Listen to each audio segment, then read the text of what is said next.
Welcome to the Mental Health Merienda, your snack-sized guide to mental health wellness. I'm Dr. Adeline Leon, licensed clinical psychologist specializing in neuropsychology. And I'm Michelle Young, licensed clinical social worker. So we've done a lot of different shows on different stages of relationships, from situationships all the way to dating. We'll definitely link those below if you haven't already watched them. On today's episode, we wanted to talk about the challenges that can come with marriage and some ways to help resolve some of those challenges. So Adeline, you and I are both married, so we both have something to say about marriage, I think. But you got married, a few things, but you got married more recently than I did. So what are some things that have come up for you that's like a difference between like now that you're married versus when you're dating and things like that? Yeah, so we've been married for a little over 2 years now, so a fairly recent marriage. I think for me, the biggest change has been getting used to each other's family dynamics because that's such a big difference between being married and just dating. Even if you've been dating for a long time, that you now are blended into each other's families. And I don't think we really think about like we each have our own specific dynamics within our family that we're so used to that we're not necessarily always aware of. And like for us, so just for context, which I've mentioned before on the show, I'm Latina and my husband is white. And cultural differences are a big thing too, where for Latinos, we talk to our parents really often. I speak to my parents multiple times per week. And Michelle, knowing me for a long time, knows that I speak to my mom almost every day. That's something that is different for him compared to his family dynamics. And so getting used to that and then also adding in that cultural component, I think it has definitely been an adjustment and something that we never really had to face so much when we were just dating. Yeah, it's really true. When they say, when you get married, you're marrying the other person's family, not just them, but their family as well. That's definitely Yeah. true. Yeah, for me, it's been a while. I've been married for 13. It's going to be 13 years this year. Okay. 13 I years. knew it was more than 10. And for me, I think something that maybe people don't realize what happens when you get married is that you really have to merge and get on the same page with your parenting styles. So I think so we're parents. We have two kids, and I think naturally we both like have different parenting styles just based on our personality and also like gender roles, things like that. So we both had to really adjust to each other's parenting styles, and that took some compromise. That took a lot of communication between us to make sure we're on the same page and making sure that we're both aware about at the end of the day, what's our like values and what order areas we can compromise on and areas that we won't compromise on. But I think for anyone who wants to have children together, that is something that maybe people don't think about on the onset of their marriage. Is okay, what's your kind of parenting style, or what's how might you handle certain situations that come up with children? And then it happens once you have your kids, and then sometimes you may not agree on how each other is doing the parenting. So yeah, Sure, that's a big one. Yeah, with parenting. So I think it's pretty clear that based on our own personal experiences with marriage, and even though you and I both, I think, have very like wonderful marriages to loving and thoughtful people, marriage isn't easy. Relationships are not easy. It takes work. And what does the research say about marriage concerns? Yeah, so the Gottman Institute, which we've talked about them multiple times on some previous episodes that we have, and we'll actually link some of those below because we've done a few episodes on different stages in relationships, and there's a few where we talk more about the Gottman Institute. But the Gottman Institute, they're psychologists, it's a husband and wife, they're leading researchers in the relationship field. And a few things that they found in their research is that half of all marriages that end up in divorce do so within the first 7 years. So I think that it's interesting because you hear about the 7-year itch. Yeah. And I guess there's some, maybe, right? Yeah, I guess there's some truth to it. There's something about 7 years. A second thing that they found is that emotional withdrawal predicts divorce in couples who end their marriages later. So even though half of marriages, they usually end within the first 7 years, and the ones who end up lasting at least 16 years or longer and then they end up getting divorced, what usually contributes to those divorces is emotional withdrawal. Yeah, you get to a point that you're just not interacting, you're not connecting, and yeah. Yeah, or maybe you stay together longer than you should have for different reasons, kids, things like that. Finances, kids. Mm-hmm. Yeah. Yeah. And then number 3 is that 67% of couples feel a prominent drop in marriage satisfaction within the first 3 years after having their first baby, which I think maybe Michelle, with you having kids, that's something like that's so stressful and you're sleep deprived and So like you're so stressful. focused on the Yeah. baby. I was going to say, I think it's the sleep deprivation, and among other things, and it's different for everybody, but the sleep deprivation, that's real. That is really hard to get along when you're both sleep deprived. Yeah. That stress that comes with that too. Number 4 that they found is that 69% of conflicts in relationships are about unresolvable perpetual issues. So things that there's just no resolution. I was surprised to find that stat. I don't know about you, Michelle. That's a high number. 69%. That's a high number. And I'd be curious what some of examples of those unresolvable perpetual issues are. Because sometimes, there's things where one person's not going to get their way and the other person will get their way. You can't really meet in the middle for some things that happen in life. So yeah, I'm curious what some of those examples are in their research. Yeah, I mean, in my mind, I feel like maybe it's related to where you'll live. If one person really likes living in a certain city, and another person, let's say, has a certain job and they have to live in another city, so like one of you has to compromise, and one person just won't get exactly what they want, which is such a big part of marriage, is that compromise, and that I think is a big thing that makes it different from other relationships too. Yeah, definitely. And number 5 is that the average couple waits about 6 years before seeking help for marital issues, before seeking professional help. And so that's a long time. I don't know if I'm really surprised by that, to be honest. I think especially with couples, they don't want to feel like you have to get help. And your relationship, your marriage is such a personal thing. And so letting someone into your marriage can be really difficult to do that. Yeah. Although I'm curious, I feel like in today's generation, today's culture, like mental health is just more accepted and more talked about. So I'm wondering if maybe that is different now, or because I think, a lot of couples do it. I think, the younger folks are a little bit more open to seeking like mental health services now. Yeah. Yeah, I think a lot of Gen Z is still too young to really be married as a cohort. I don't think most of them are married yet, but I do wonder that. And I think you're right, Michelle, that Gen Z, as they get older and they do get married, I think you'll find that number hopefully reduce in that generation. Yeah. I'm even thinking like millennials, like younger. I know we're geriatric millennials, like the Yeah. younger millennials are more open to seeking services. Yeah. So, yeah. Mm-hmm. So now that we have an idea on some of the issues that impact married couples, let's talk about how do we best recognize them, and then also some tips on how do we resolve them. So we're going to talk about 4 common issues in marriages and how to solve them.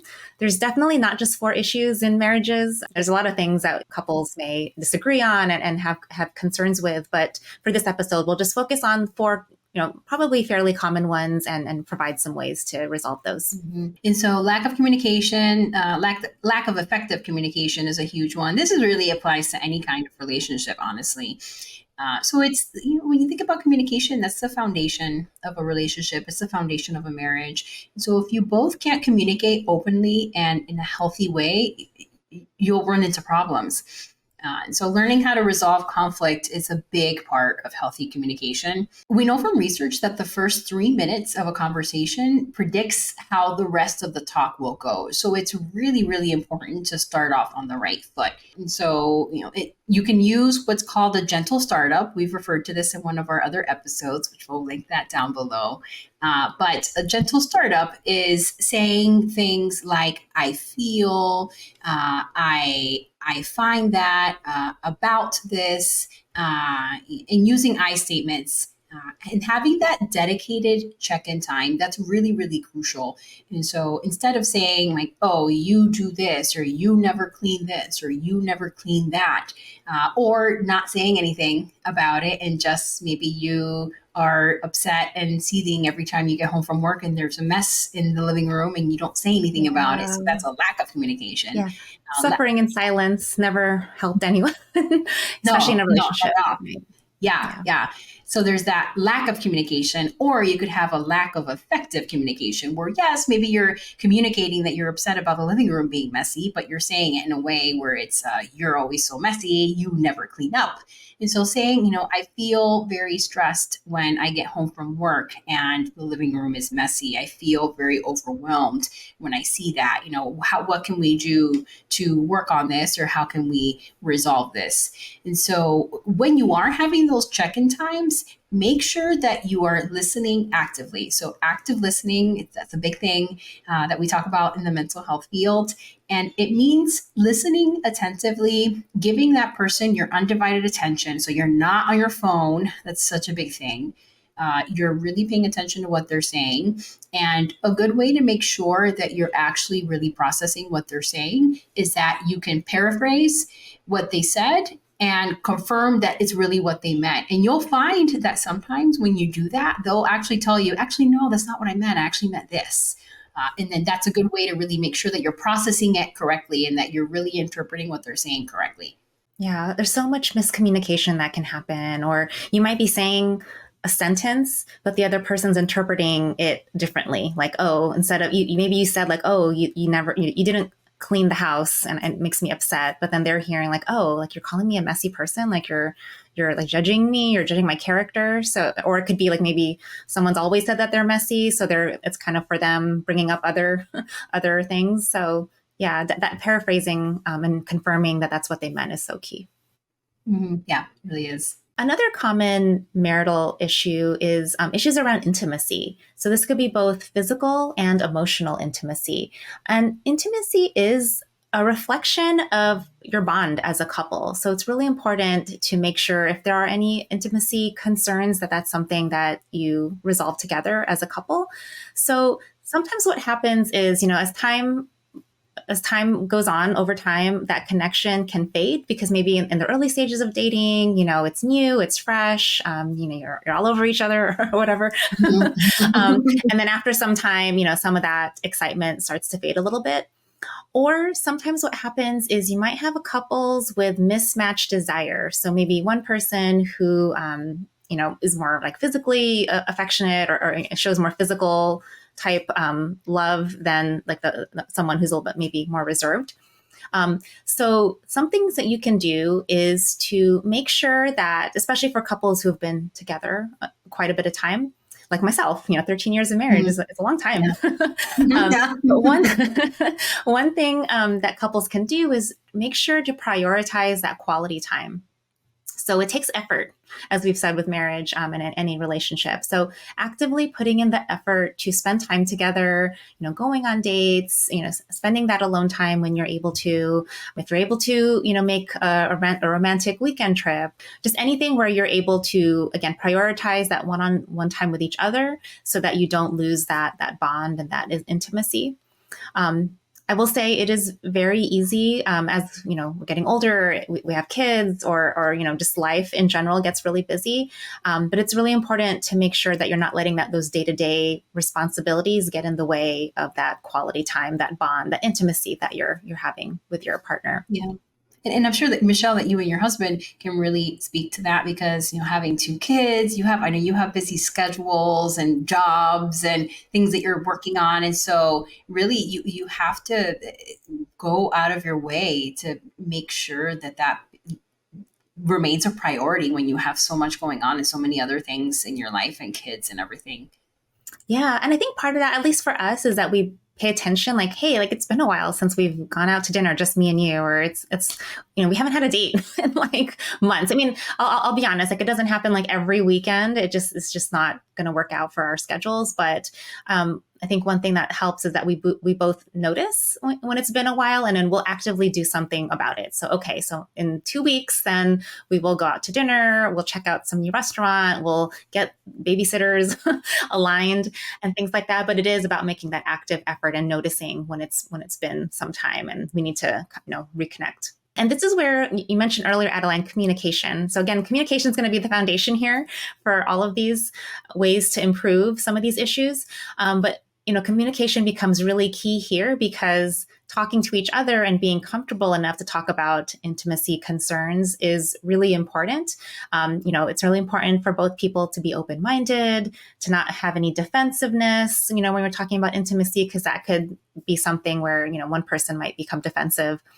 And then also making sure that you're having that safe space, that safe environment to be able to talk about some of these concerns, because intimacy, and it's not just spending time, it could also be, like sex and things like that. That's going to be something, if there's a mismatch in desire, you want to make sure that both people feel comfortable talking about it. Yeah, and just like sex and intimacy can be such a taboo subject, and I think you also bring that into your marriage, just your views about sex, how it was talked about in your household growing up. Was it something that, within your family you never talked about? And so in the context of a marriage, those taboos, you have to put those things aside and be open with each other. And that can be really difficult because it's a hard thing to talk about. It can be awkward even with your spouse, but it is really something that if you're noticing it, you have to speak up and then really have that heart-to-heart conversation and make sure that you prioritize that.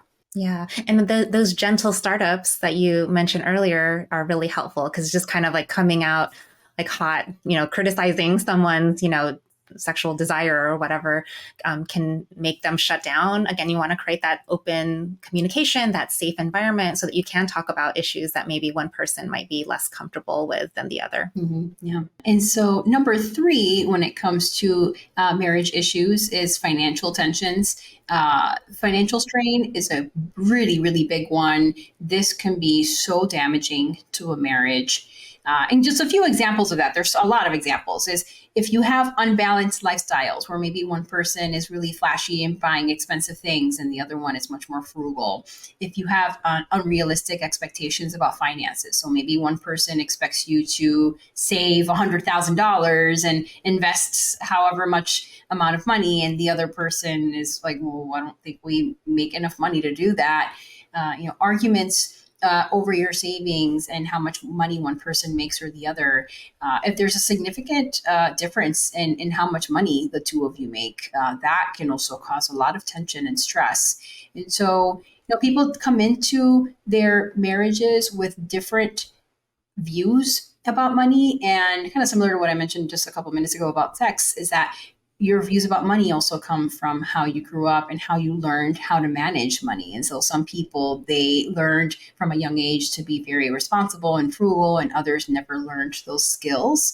And so that's really hard, because that affects your relationship.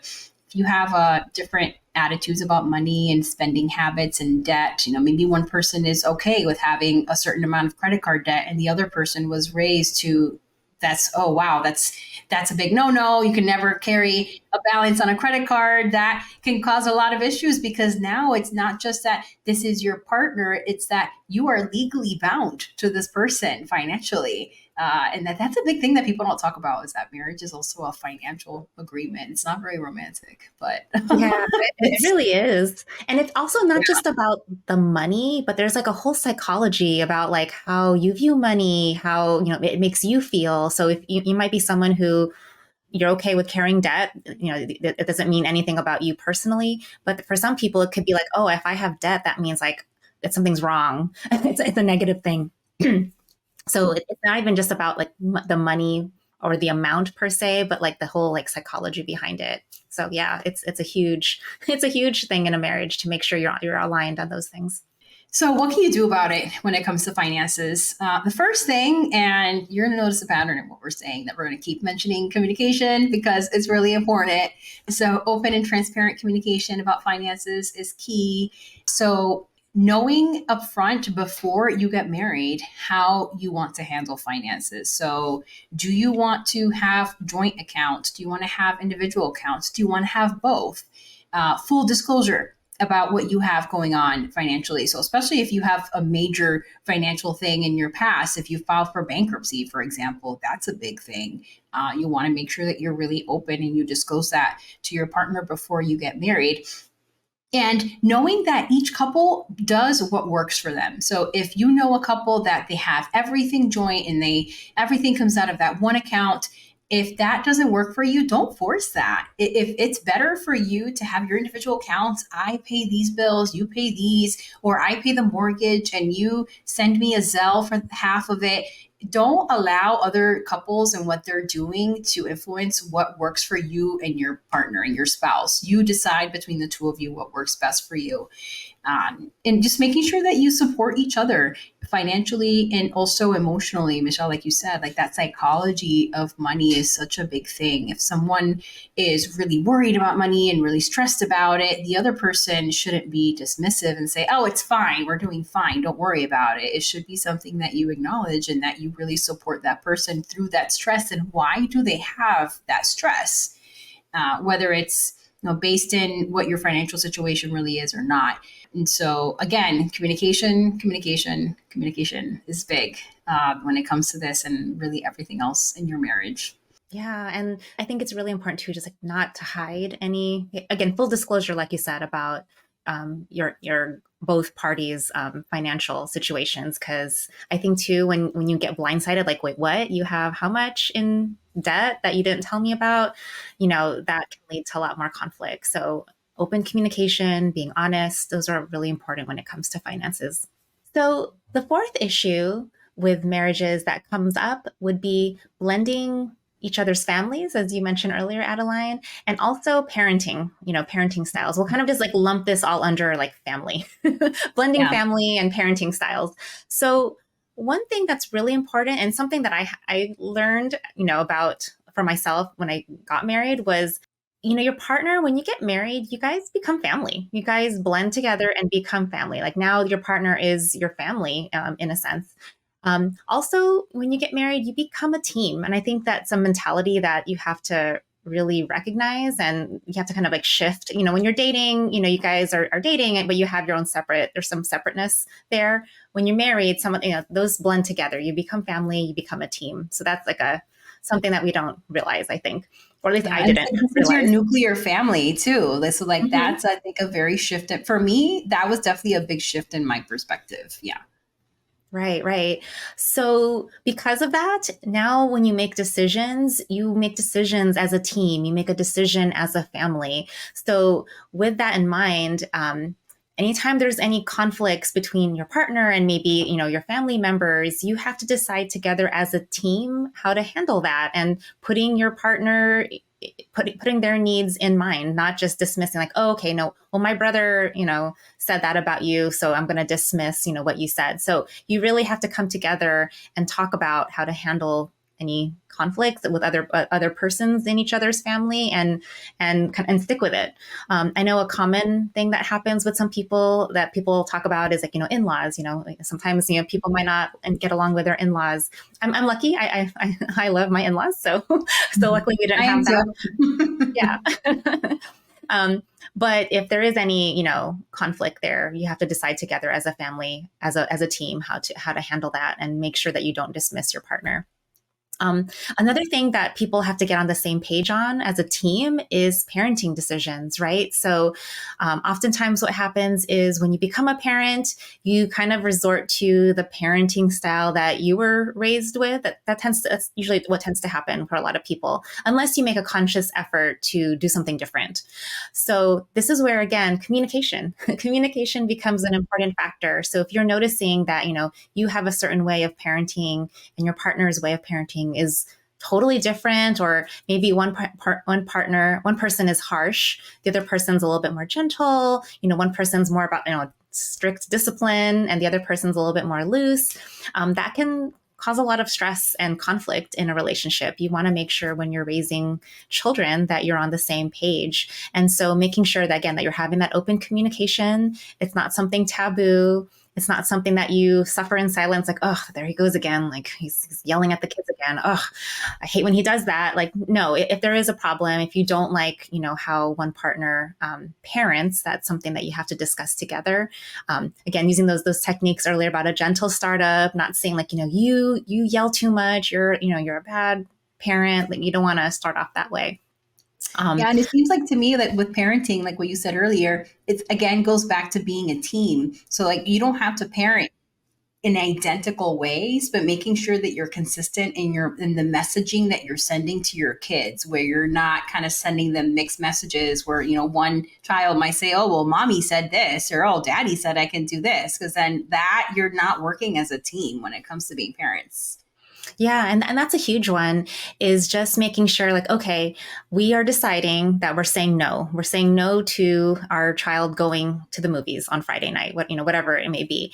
One person can't say no and the other person say like, okay, yes, just don't tell your mom. Those things, cause conflict in, within the family dynamics. So yeah, so being on the same team, making a decision together, what you guys are deciding. And I think what tends to happen with, in marriages and in families is compromise is going to come up in these relationships. So sometimes, I might want a certain thing and then my partner wants something else, and maybe I don't get what I want and he gets what he wants. And we have to kind of just make that decision and kind of move forward. That's kind of what happens. Wouldn't you say, Adeline? Like the example you said earlier about, if we decide to move to Chicago and maybe one person wanted to move and the other person didn't want to move there. But that was the best decision as a whole for the family. Then like both parties have to compromise. On board. Yeah, that's a compromise. And compromises sometimes, suck. But when you're working as a team, as a family unit, those are things that you have to make those decisions together and move forward. Yeah. And if you've tried to implement some of these strategies and you found that you're still struggling, whether it's with these issues or other issues, like Michelle said at the beginning, this is obviously not an exhaustive list of all of the issues you can have in a marriage. You and your spouse may need to enlist the help of a professional, and this would be a licensed mental health professional. And sometimes an objective third party can really provide some valuable perspective and help with your communication, especially because that's so much of what people can really struggle with when they're having marriage issues. So that's all we have for today's episode. I'm Dr. Adeline Leon, licensed clinical psychologist. And I'm Michelle Young, licensed clinical social worker. And if you enjoyed our show on resolving marriage issues, make sure to like this video and subscribe to our channel so you can get notifications when we release our episodes. And definitely make sure to check out our other episodes on relationships. We'll make sure to link those below. And we have those on dating, situationships, red flags. So make sure to check those out. And we would love to hear from you in the comments. Have you had to navigate some of these difficult situations in your marriage? What other big issues have you found that maybe we didn't mention? And how did you resolve those? We would love to hear from you, so make sure to let us know in the comments. Thanks again for tuning into Mental Health Merienda, your snack-sized guide to mental health wellness. We'll see you next week. Bye. Bye.